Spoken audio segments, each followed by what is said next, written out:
woke up to the sound of my fence being chainsawed at 6 a.m., but that wasn't even the worst part. By the time I stumbled outside in my boxers, Brenda Thornfield, my HOA president neighbor, was spray painting bright orange X's across the remaining fence posts, while her hired contractor kept cutting.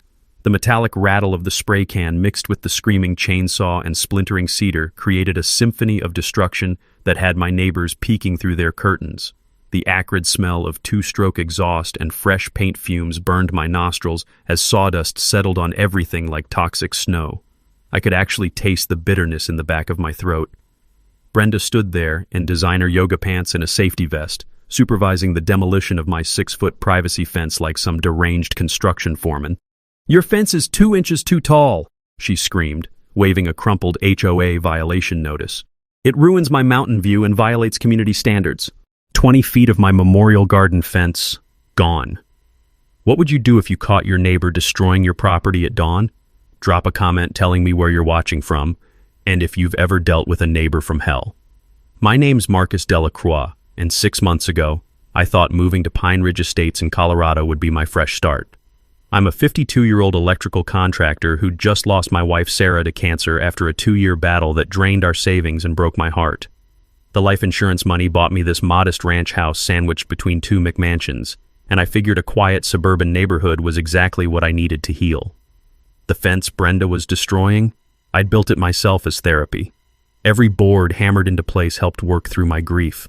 The rhythmic thunk of the nail gun, the rough texture of cedar under my calloused hands, the sweet smell of fresh wood stain. It was all part of building something beautiful for Sarah's memory. Behind that fence was her memorial garden, where the scent of her favorite roses mixed with lavender on summer evenings. But apparently, my 6-foot privacy fence was blocking Brenda Thornfield's million-dollar mountain view. Meet the HOA president from hell. 48 years old, real estate agent, drives a white Range Rover with Lux Lady vanity plates. She's got 2 spoiled teenage sons who throw parties that shake windows 3 houses down, but somehow their beer cans scattered across multiple lawns never warrant violation notices. Her investment banker husband travels constantly, leaving Brenda plenty of time to patrol our neighborhood like a designer-clad dictator. The targeting started my first week. She claimed my work truck violated commercial vehicle restrictions because it wasn't aesthetically compatible with neighborhood character. I asked to see that specific rule. She produced a binder thick enough to stop bullets filled with bylaws that seemed to multiply like rabbits. I parked in my garage. She complained about unsightly electrical supplies visible through the window. I hung a curtain. Then came the violation notices. Lawn 1 inch too tall, $50 daily fine. Garbage bins visible 30 minutes past pickup, $50 daily fine. Unauthorized outdoor storage. Because I left a rake against my house, $50 daily fine. Each violation notice arrived on expensive cream-colored paper that felt thick and important between your fingers, while Brenda delivered them personally in designer heels that click-clacked across my driveway like a countdown timer. Her overpowering perfume, some sickly sweet floral nightmare, would linger in the air long after she left, marking her territory like a territorial animal. When I'd sit down with my morning coffee to read her latest complaints, the bitter taste seemed to match my growing resentment. The cheap grocery store blend wasn't helping my mood as violation notices piled up on my kitchen counter. But the fence was Brenda's declaration of war. She claimed my 6-foot 2-inch barrier violated the 6-foot maximum height restriction and encroached 2 inches onto mysterious HOA common area that existed nowhere in my property deed. She'd hired a surveyor specifically to find violations after I ignored her friendly suggestion to voluntarily lower the fence. "This fence destroys property values and creates a hostile living environment," she announced during my first HOA hearing, held in her living room instead of the community center. The crunch of store-bought cookies on paper plates filled the awkward silence as board members, her sister-in-law Janet, and 2 elderly residents who clearly feared Brenda, nodded along like bobbleheads. When I presented evidence that 3 other properties had identical fence heights, Brenda dismissed it as technical mumbo-jumbo. When I pointed out the bylaws required 30-day notice for violations, not her arbitrary 72-hour deadline, she increased my daily fine to $300 for wasting the board's time. That's when I realized Brenda Thornfield had made a crucial mistake. She assumed I was just another grieving widower she could bully into submission. But Sarah hadn't just left me heartbroken. She'd left me with nothing left to lose. And sometimes, the most dangerous opponent is someone who's already lost everything that mattered. The war for my memorial garden was about to begin. Brenda's next move came with all the subtlety of a sledgehammer to a snow globe. She arrived at my door the following Tuesday morning with a manila folder thick enough to choke a horse, flanked by a nervous-looking man in a cheap suit clutching a surveyor's tripod like a security blanket. "Mr. Delacroix," she announced, pronouncing my French surname like it personally offended her. "This is Brad Hutchins from Precision Property Surveys. We're here to document your multiple HOA violations before pursuing legal remedies." The smell of Brad's aftershave mixed with Brenda's usual perfume cloud created a toxic fog that made my eyes water. As they tramped around my property, Brad's measuring tape made sharp snapping sounds every few feet, while Brenda dictated notes into her phone like she was reporting a crime scene. Fence height 6 feet 2 1/4 inches, maximum allowable 6 feet even, violation confirmed. Brad's voice cracked like a teenager asking someone to prom. The poor guy was clearly being paid by the hour to legitimize Brenda's vendetta. But here's where Brenda made her first tactical error. She was so focused on building her case against me that she forgot about her own glass house. While she and Brad measured every inch of my property, I took a casual walk around the neighborhood with my phone camera. Something my late wife Sarah had always told me echoed in my head. "Marcus, bullies always assume their victims won't fight back. That's usually their biggest mistake." Turns out Brenda's own backyard was a goldmine of violations. Her decorative mailbox stood 7 feet tall, clearly over the 6-foot height restriction she was weaponizing against my fence.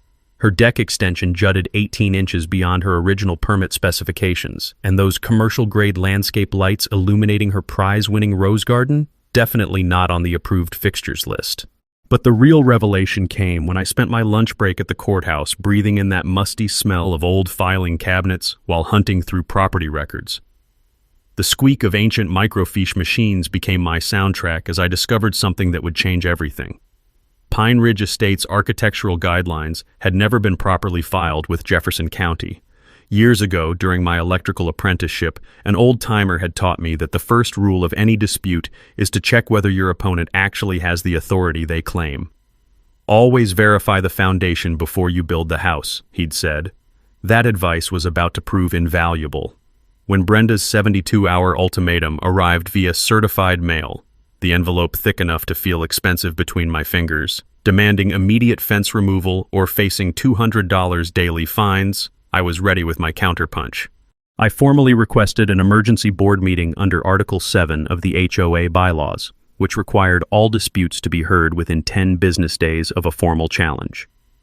Brenda's response was predictably petty. She scheduled the meeting for 2 p.m. on a Thursday during prime working hours, ensuring minimal attendance. The location? Her living room again, complete with folding chairs that squeaked like dying mice every time someone shifted their weight.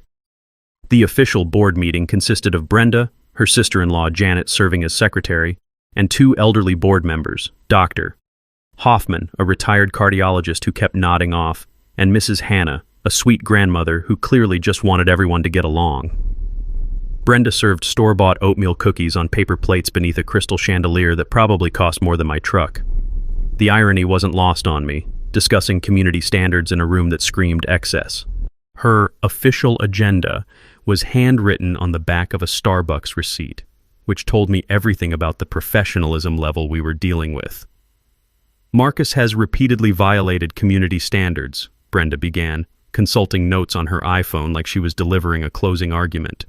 "His fence destroys sight lines, reduces property values, and creates discord in our peaceful community." I pulled out my own folder, not as thick as hers, but infinitely more damaging. "Before we discuss my fence, perhaps the board should address these photographs of violations on your property, Brenda, starting with your 7-foot mailbox that exceeds the same height restrictions you're applying to my fence. The temperature in that gaudy living room dropped 10 degrees. Janet's pen froze mid-sentence. Dr. Hoffman suddenly looked wide awake. Mrs. Hannah made a small, "oh my" sound that spoke volumes about the power shift happening in real time. But Brenda didn't climb to HOA president by backing down easily. "Those are decorative elements that enhance property values," she sniffed, her voice taking on that entitled tone I'd grown to despise. "Completely different from your fortress wall.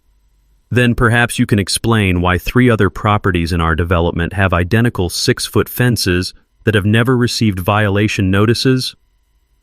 I spread photographs across her marble coffee table like playing cards in a poker game I was about to win. The mask slipped. Brenda's carefully controlled facade cracked, revealing the entitled bully underneath. This board has discretionary authority to address immediate threats to community standards, she declared, literally making up rules as she spoke. The vote was 3-1 against me, with only Dr. Hoffman having the courage to abstain after quietly reviewing my evidence. My fine increased to $300 daily for frivolous challenges and aggressive behavior during official proceedings. Walking to my truck, the crunch of autumn leaves under my boots sounded like Brenda's credibility crumbling. She'd won this round, but her desperation was showing. And desperate people make the kinds of mistakes that bring down empires. 3 days after that sham board meeting, Brenda dropped the legal nuclear option on my doorstep. The envelope was so thick with expensive letterhead that the paper felt like velvet between my fingers. Morrison, Kessler and Associates, the kind of law firm that charges $500 just to answer their phone, demanded immediate fence removal, claiming my hostile structure created a pattern of neighborhood intimidation. But the real kicker? The letter was dated 2 days before our board meeting. Brenda had hired an attorney before even pretending to give me due process. She'd planned this legal ambush from the beginning, and the bitter taste of betrayal mixed with my morning coffee as I read her lawyer's threats. Then she escalated to county code enforcement. Officer Martinez showed up that afternoon, looking genuinely confused as he consulted his tablet. "Got an anonymous complaint about major unpermitted construction," he said, the autumn wind carrying the scent of dying leaves as we walked my property. Caller described extensive electrical work, structural modifications, the whole 9 yards. As Martinez inspected every inch of my perfectly legal fence, I could hear Brenda's heels clicking on her driveway next door. She was obviously watching and waiting for me to get busted. The metallic ping of his measuring tape echoed between our houses as he documented what I already knew. Everything was up to code. "Whoever called this in gave some pretty specific details that just aren't here," Martinez said, shaking his head. "Sounds like someone was hoping I'd find problems that don't exist. Sorry for wasting your time." But Brenda wasn't done. That evening, I overheard her at the neighborhood mailboxes spreading poison to anyone who'd listen. "Marcus is one of those difficult types," she stage whispered to the Hendersons from across the street. "Lawyers involved now. Property values are going to tank if we don't handle this quickly." Time for my counterpunch, and I was aiming higher than she'd ever expect. Years ago, my commanding officer in Germany had taught me that the best intelligence comes from public records most people are too lazy to check. "Control the information, control the battlefield," he'd said. So I spent the next 2 evenings at the county courthouse, breathing in that musty smell of archived documents while digging into Pine Ridge Estate's corporate history. What I found made Brenda's legal threats look like tissue paper in a hurricane. Our HOA's articles of incorporation showed a pattern of missed filings and expired registrations. More damaging, I discovered shell companies registered under Brenda's maiden name that had received landscaping and maintenance contracts worth over $40,000 from our HOA fund. She'd been personally profiting from the very organization she used to terrorize neighbors. But the nuclear revelation came when I found correspondence between Brenda and county planning about a proposed commercial development on the common area she claimed my fence was encroaching on. Turns out she'd been negotiating to sell that phantom common area to a cell tower company, and my fence was blocking access to the proposed site. This wasn't about property values or community standards. This was about Brenda trying to cash in on a secret deal by removing any obstacles to her payday. Armed with this intelligence, I made my move. I contacted the 3 other neighbors with identical fence heights and shared what I'd discovered. Then I reached out to Mrs. Patterson, the 82-year-old widow who'd lived here longer than anyone, and the young couple facing foreclosure over their kids' playground equipment. By Thursday, I had something Brenda never expected: an organized resistance. We filed a formal complaint with the Colorado Attorney General's office about potential HOA fraud.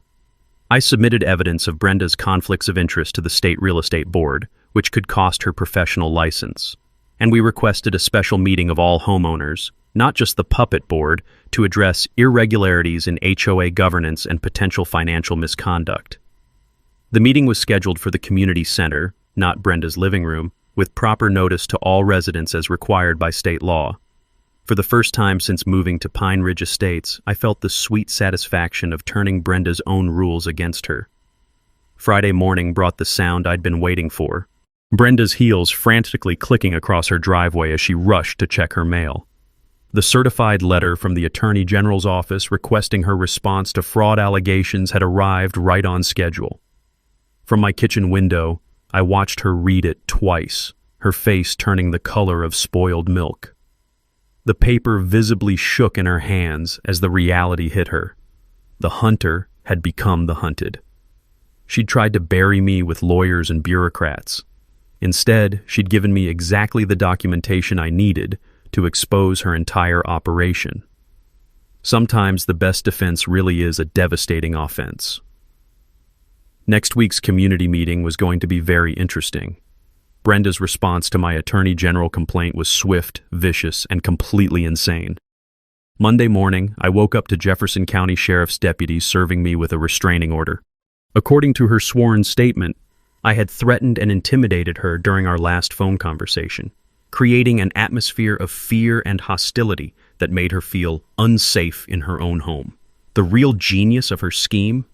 She'd provided an edited audio recording that removed her own screaming accusations while leaving only my increasingly frustrated responses. To anyone listening to her carefully doctored version, I sounded like an unbalanced maniac threatening a helpless woman. The metallic taste of pure rage flooded my mouth as I read her description of me as unstable and potentially dangerous.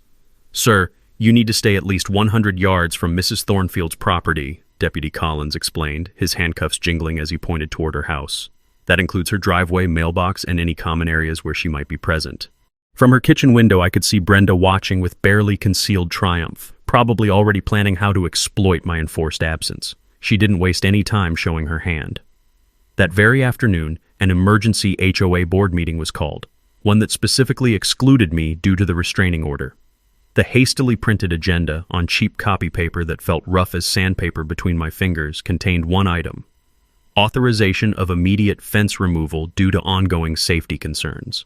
The vote was unanimous, 4-0. Brenda had orchestrated my exile to ram through authorization for immediate demolition. The contract went to Thornfield Property Services, her brother-in-law's company naturally, with work scheduled for Monday when I'd be in Denver on a job. Cost: $4,200 plus a property lien if I didn't pay within 30 days. But here's where my military training kicked in. During my years as an Army communications specialist, I'd learned that enemy intelligence often reveals more than they intend. Brenda's restraining order contained a fatal flaw. She'd filed it using her business address instead of home address, technically invalidating the entire document. More damaging, she claimed our threatening phone call happened at 8:47 p.m. on a night when my cell records showed I was at grief counseling across town. My counterpunch started with attorney Sarah Blackwood, who was practically grinning as she reviewed the evidence. "Marcus, she just committed perjury on official court documents," Sarah said, the excitement crackling in her voice as papers rustled across her mahogany desk. "False statements and restraining order petitions are felony charges in Colorado. And this emergency meeting? Excluding affected parties while using an invalid restraining order violates 6 different state statutes." The real ammunition came from my deeper investigation into Brenda's cell tower scheme. Buried in county planning files was a preliminary lease agreement showing she personally stood to pocket $85,000 from the deal, money that legally belonged to the HOA Community Fund. She wasn't just power tripping, she was committing fraud to finance a private windfall. As I photocopied each damning document, the smell of toner and old paper filling my nostrils, I could feel the case building like an electrical current finding its path to ground. Every page through that machine was another nail in Brenda's coffin. Meanwhile, the community was waking up to Brenda's corruption. Mrs. Patterson had been sharing her Rose Garden horror story at the grocery store, and suddenly neighbors who'd suffered in silence were finding their voices. The young couple facing foreclosure started a Facebook group called Pine Ridge Property Rights that exploded to 60 members in 3 days. More importantly, Brenda's real estate business was hemorrhaging clients. 4 potential buyers had backed out after discovering the ongoing legal disputes and HOA irregularities affecting property values. Her professional reputation was imploding faster than a controlled demolition. Thursday brought the game changer I'd been hoping for. Dr. Hoffman, the elderly board member who'd been growing increasingly uncomfortable with Brenda's tactics, appeared at my door with a manila envelope thick enough to choke a horse. "Marcus, I've been documenting Brenda's violations of procedure for 3 years," he said, his weathered hands trembling slightly as he passed me the evidence. "Unauthorized expenditures, rigged contract bidding, meetings held without proper notice. I can't be complicit in this corruption anymore." Inside was a treasure trove. Systematic documentation of financial irregularities, procedural violations, and abuse of power going back to when Brenda first seized control of the board. Dr. Hoffman had been waiting for someone brave enough to challenge her reign of terror. But here's the beautiful part. I wasn't going to stop Monday's demolition. Let Brenda tear down my fence on live television while thinking she'd won. Because what she didn't know was that I'd already contacted Channel 7 News about covering the controversial HOA enforcement action. Sometimes the best way to destroy a tyrant is to give them exactly enough rope to hang themselves in front of the whole world. Monday morning was going to be very educational for Brenda Thornfield. Friday afternoon, while Brenda was probably polishing her victory speech for Monday's demolition, I made the discovery that would obliterate her entire empire. I was deep in the musty archives of Jefferson County's Secretary of State office, following a nagging hunch about Pine Ridge Estate's corporate status when I found it buried in a misfiled folder thick with dust. Our HOA's Articles of Incorporation had expired on March 15, 2021, and were never renewed. The aged paper felt brittle between my trembling fingers as the magnitude hit me like a sledgehammer. Pine Ridge Estates Homeowners Association had been operating as a legally defunct corporation for 3 years. Every violation notice Brenda had issued, every fine she'd collected, every board decision she'd rammed through, all of it was legally meaningless, no more valid than monopoly money. But the implications went deeper than just invalid enforcement. According to Colorado revised statutes, when a nonprofit corporation dissolves, its assets legally revert to state oversight. The $127,000 sitting in our HOA account didn't belong to Brenda's phantom board. It technically belonged to a dissolved entity with no legal right to exist. The metallic taste of pure adrenaline flooded my mouth as I photocopied every page, the whir of the machine sounding like a countdown timer to Brenda's destruction. She'd been running what amounted to a neighborhood protection racket, collecting dues and issuing fines with zero legal authority. More beautiful still, Monday's demolition contract was void before the ink dried. Thornfield Property Services had been hired by an entity with no legal standing to authorize the work. If they touched my fence, they'd be committing criminal trespass and property destruction, felony charges that no amount of HOA paperwork could justify. As I drove home through the gathering dusk, the scent of autumn leaves drifting through my truck windows, I made a tactical decision that would have impressed my old commanding officer. I was keeping this nuclear revelation secret until Monday. Let Brenda orchestrate her grand demolition spectacle while believing she held all the power. The more witnesses to her illegal act, the more devastating her downfall would be. This discovery transformed everything.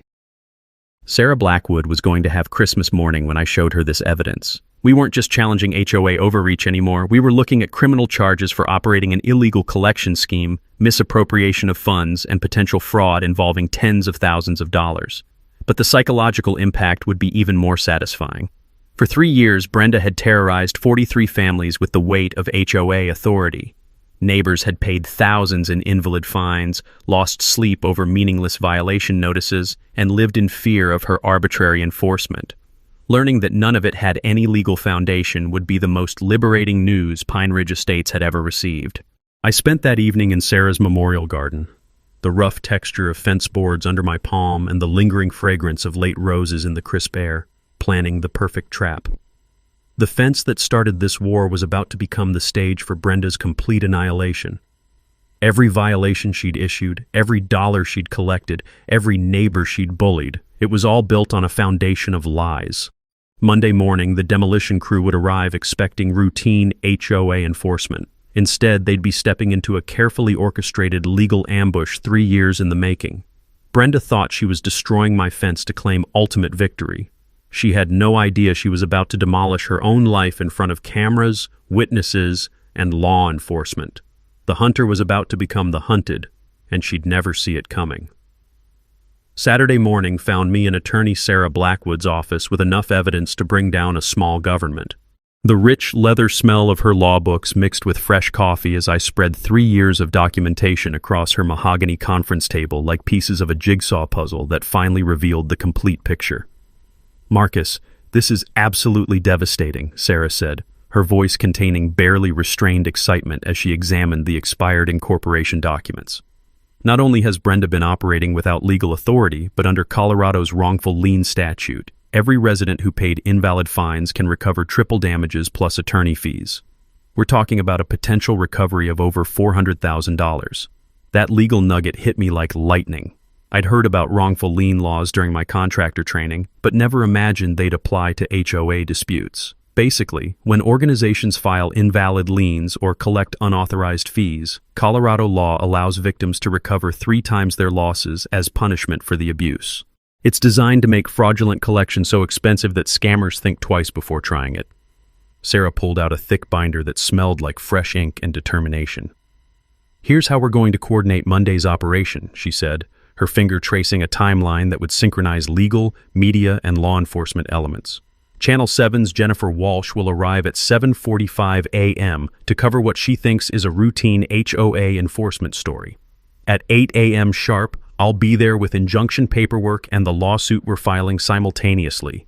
By 8:15, when that demolition crew realizes they're about to commit felonies, this whole thing explodes in Brenda's face. The financial strategy was equally brilliant. Beyond individual recoveries, we were forming the Pine Ridge Property Owners Coalition, a legitimate organization to replace Brenda's phantom HOA. Residents would get their money back, property liens would be voided, and we'd establish transparent governance with actual legal authority. Sunday brought a neighborhood organizing session that felt like a revolution brewing in my backyard. Mrs. Patterson arrived with 15 years of meticulous records, her manila folders organized with the precision of a military quartermaster. The soft rustling of papers and occasional clink of coffee cups created a soundtrack of rebellion as neighbors shared their stories. "I've been documenting every violation notice, every phone call, every intimidation tactic," Mrs. Patterson said, her weathered hands surprisingly steady as she opened folder after folder. Brenda targeted single parents, elderly residents, and blue-collar families while ignoring identical violations by her wealthy friends. This is textbook discrimination. The young couple facing foreclosure, Jake and Maria Santos, brought their own evidence of selective enforcement. Their children's playground equipment had generated $3,200 in fines, while 3 board members had identical swing sets that were never cited. The pattern was so obvious it would make a federal civil rights case look easy. Dr. Hoffman provided the insider perspective that tied everything together. "Brenda's been rubber-stamping contracts without competitive bidding for 3 years," he explained, the moral weight of his complicity evident in his voice.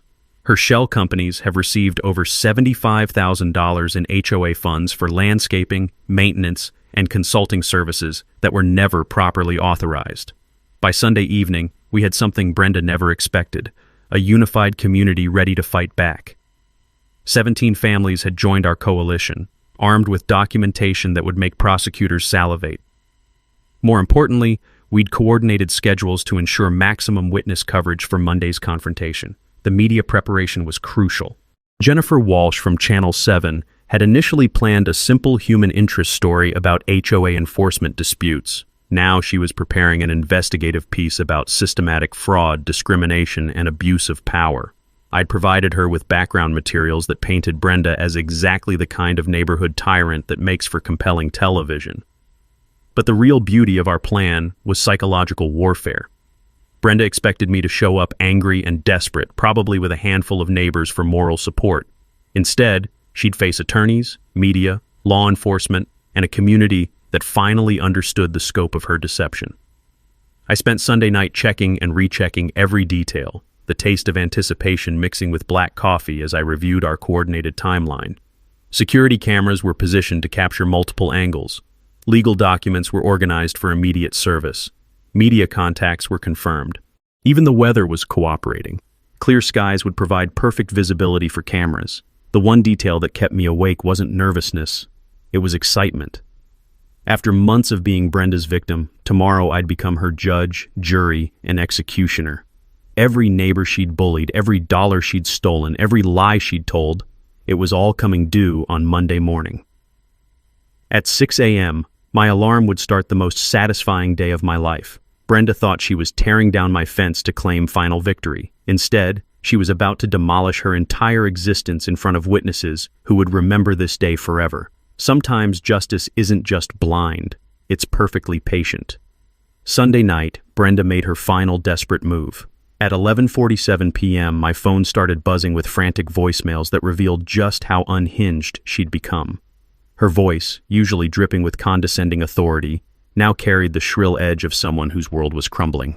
"Marcus, this is your last chance to resolve this situation amicably," her first message began. The words rushed and slightly slurred like she'd been drinking. "I'm prepared to waive all existing fines and drop the restraining order if you sign a voluntary fence removal agreement by midnight. After that, you'll face the full legal consequences of your actions." The second voicemail, left just 12 minutes later, revealed her growing panic. "I know you think you're clever with your little neighborhood coalition, but you have no idea what you're dealing with.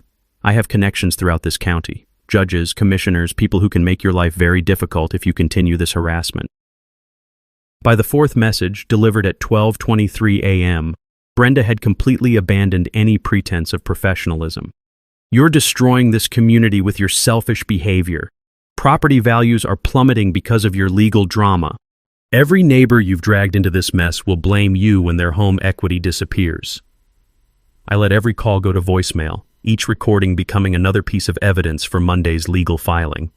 The metallic taste of satisfaction mixed with my midnight coffee as I listened to Brenda's meltdown in real time.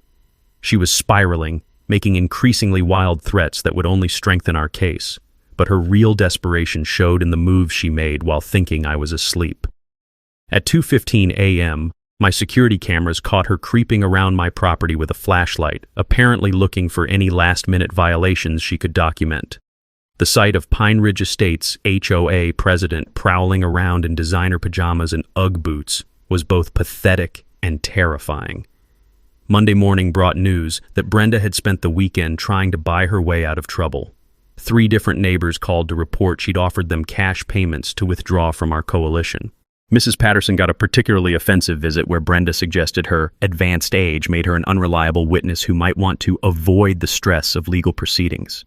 The young Santos family received the most insulting offer, $5,000 to drop their discrimination claims and sign a non-disclosure agreement.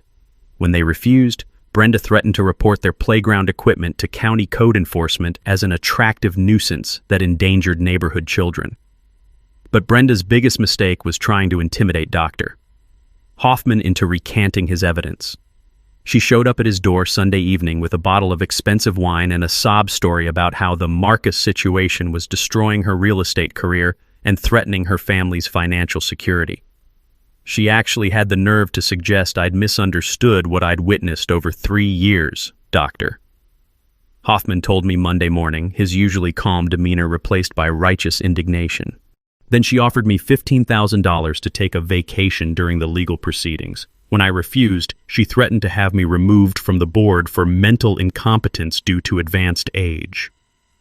The smell of burnt coffee filled my kitchen as I listened to these reports, my hands surprisingly steady despite the adrenaline coursing through my veins.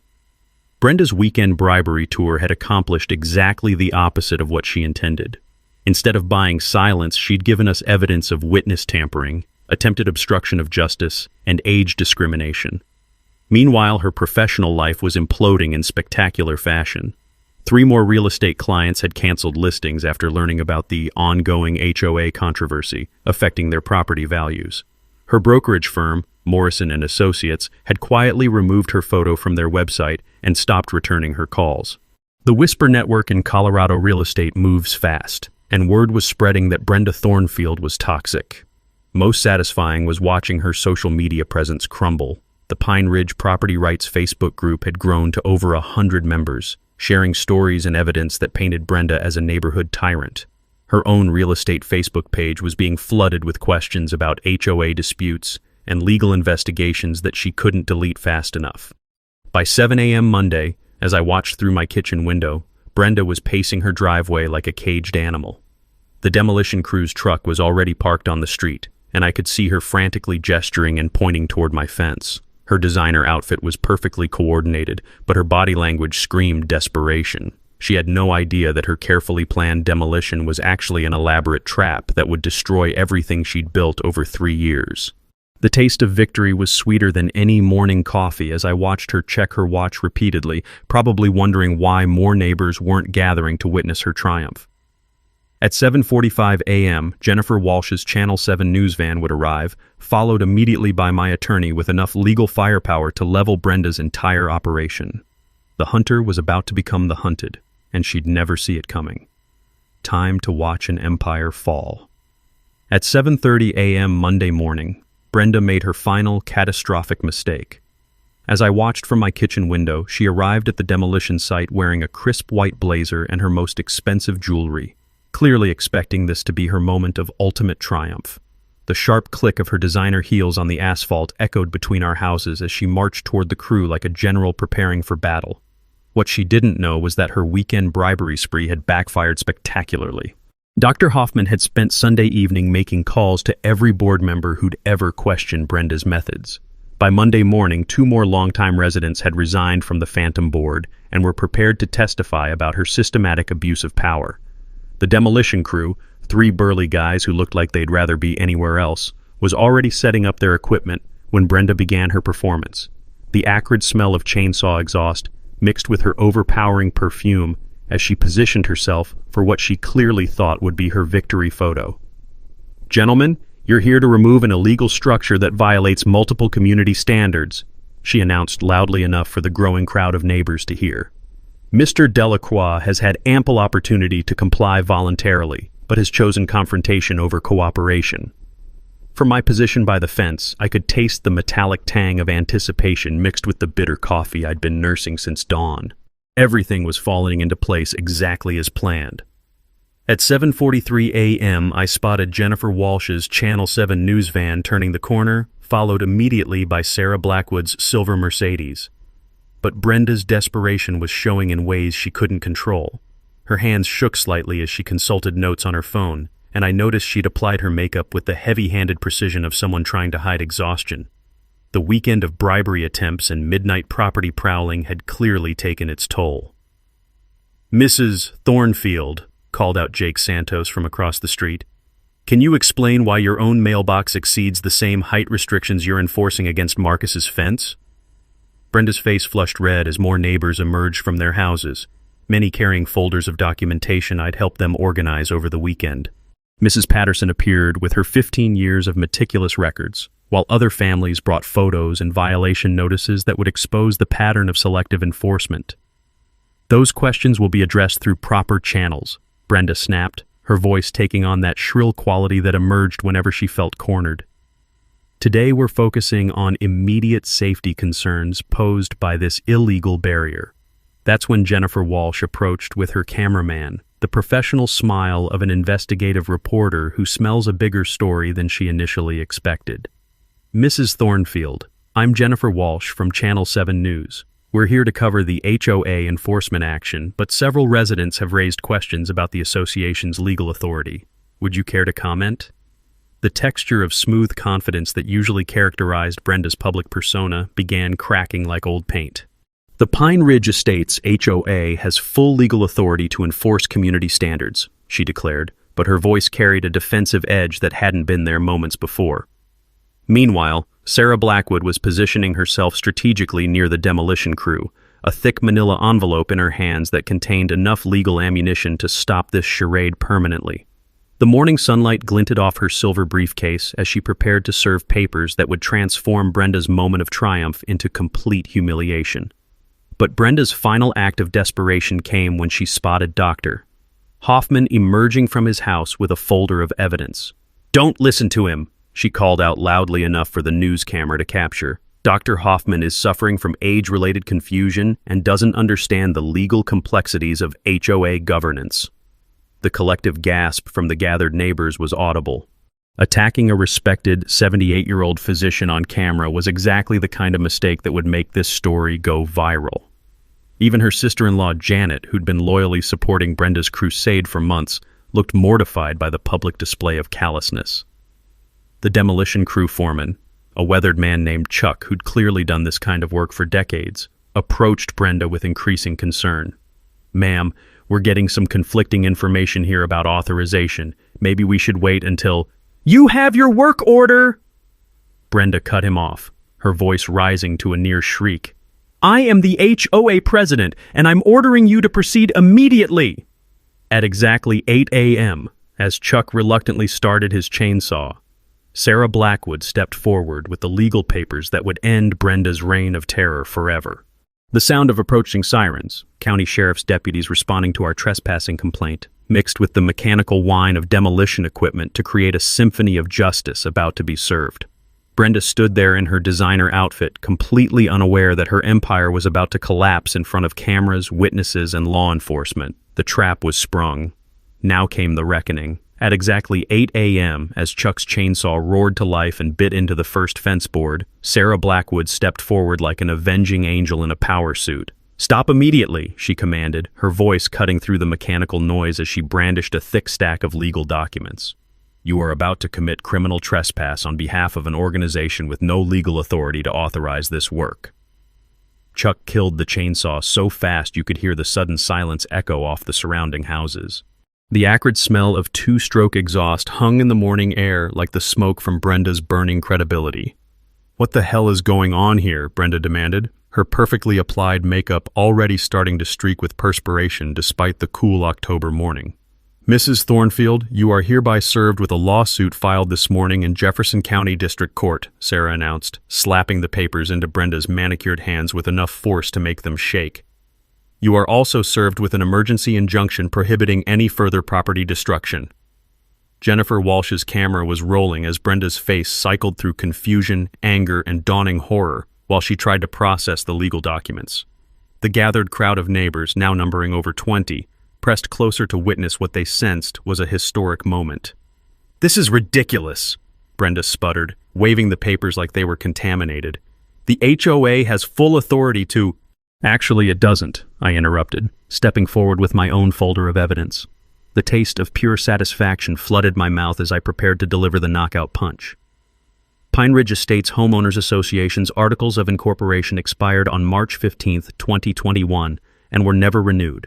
For 3 years, you've been collecting dues and issuing fines on behalf of a legally defunct organization. The collective gasp from the crowd was audible. Mrs. Patterson's hand flew to her mouth. Dr. Hoffman nodded grimly as if this confirmed his worst suspicions.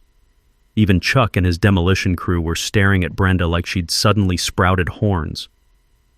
That's impossible," Brenda stammered, her voice barely above a whisper. "I would have known. The board would have been notified." "The board consists of you, your sister-in-law, and 2 elderly residents you've been manipulating for years," Sarah said coolly.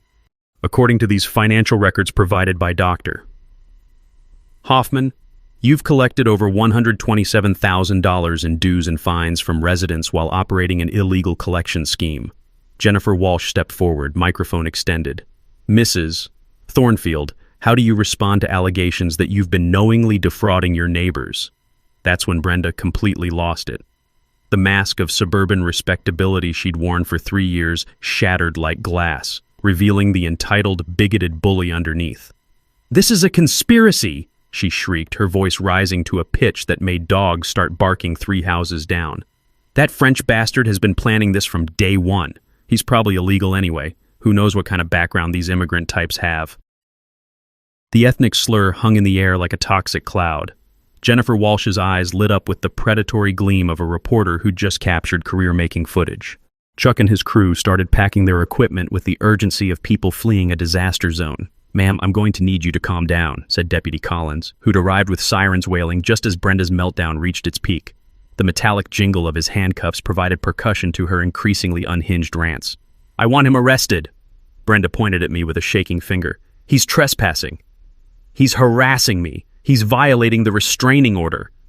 "Actually, ma'am, the restraining order was based on false information and has been invalidated," Deputy Collins explained patiently, while Sarah handed him copies of our evidence.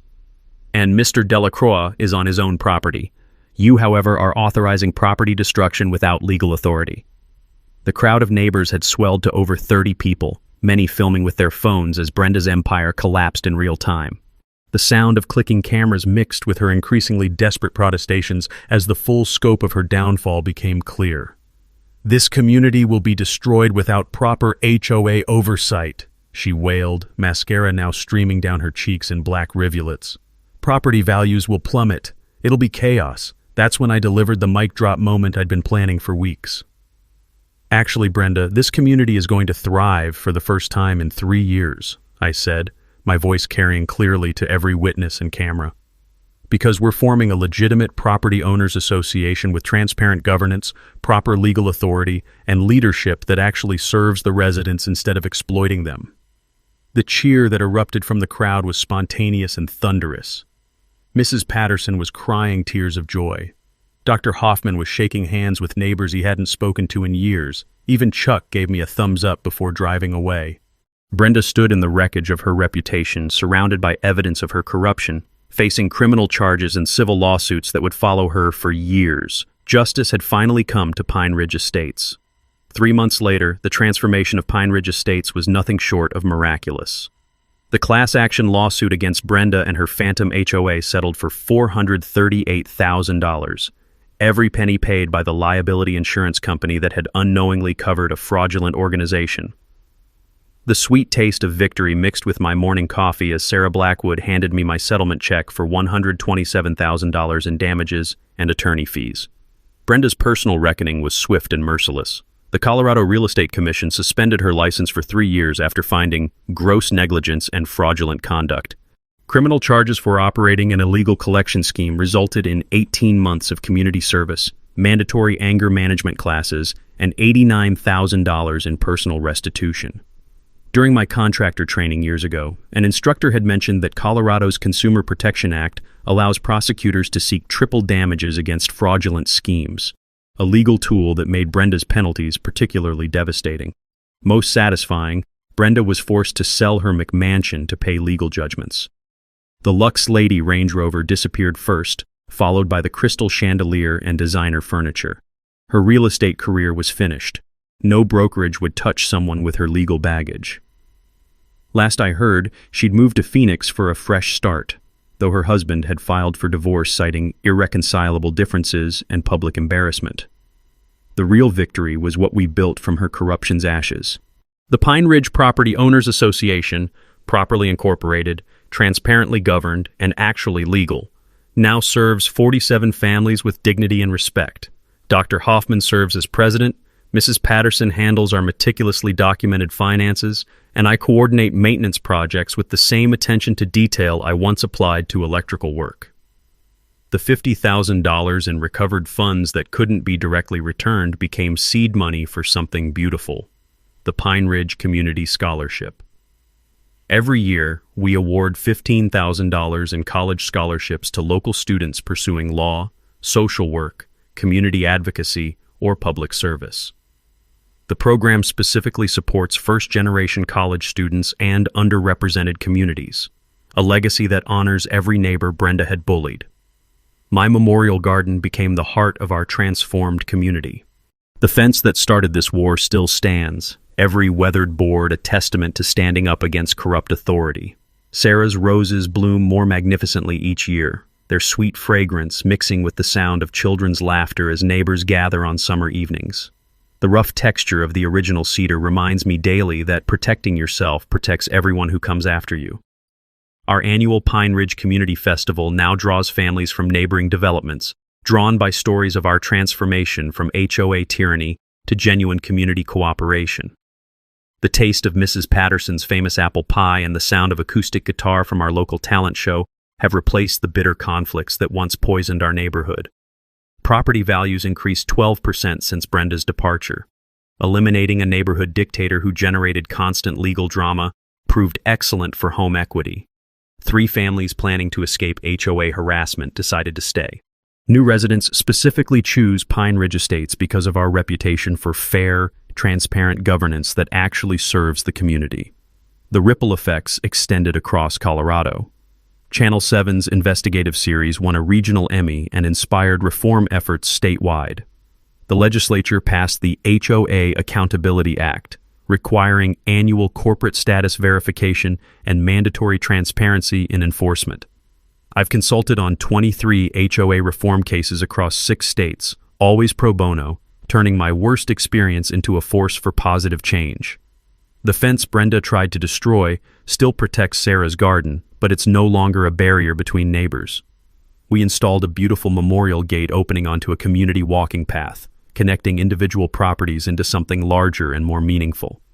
Children now play safely in the Santos family's playground, the same equipment that once generated thousands in bogus fines. As I write this, sitting on Sarah's bench with late summer roses perfuming the evening air, I can hear families enjoying the community we built together.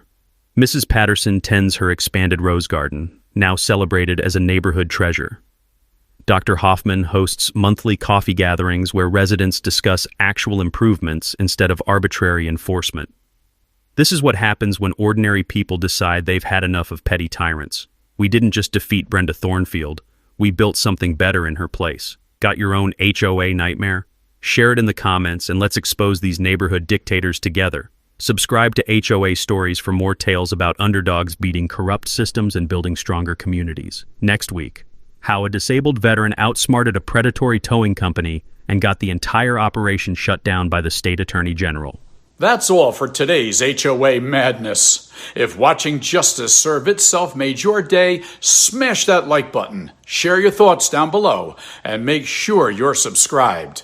More outrageous neighborhood showdowns are just around the corner.